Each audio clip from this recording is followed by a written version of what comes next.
The spacecraft was a long way from home. I thought it might be a good idea, just after Saturn, to have them take one last glance homeward. From Saturn, the Earth would appear too small for Voyager to make out any detail. Our planet would be just a point of light, a lonely pixel, hardly distinguishable from the many other points of light Voyager would see, nearby planets, far-off suns.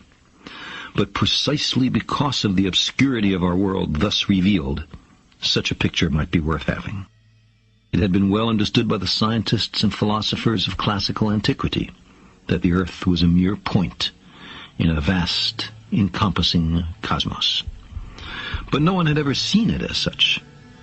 Here was our first chance, and perhaps also our last, for decades to come. So, here they are, a mosaic of squares laid down on top of the planets, and a background smattering of more distant stars. Because of the reflection of sunlight off the spacecraft, the Earth seems to be sitting in a beam of light, as if there was some special significance to this small world. But it's just an accident of geometry and optics. There is no sign of humans in this picture. Not our reworking of the Earth's surface, not our machines, not ourselves.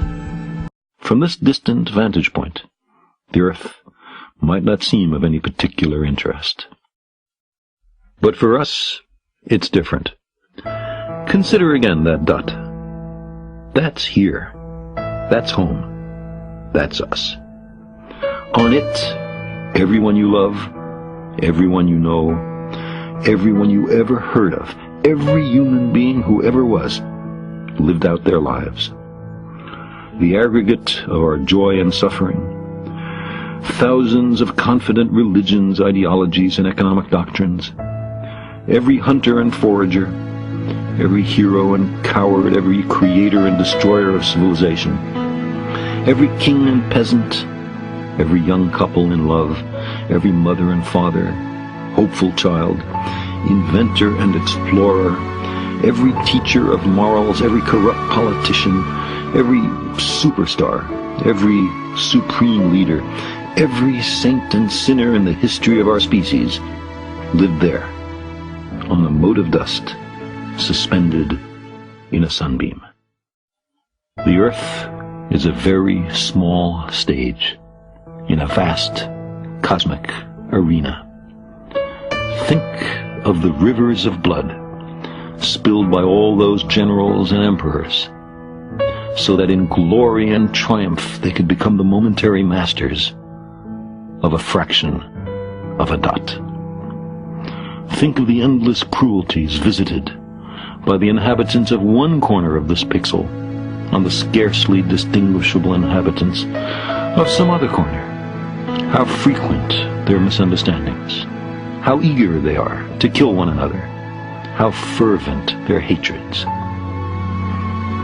Our posturings, our imagined self-importance, the delusion that we have some privileged position in the universe, are challenged by this point of pale light.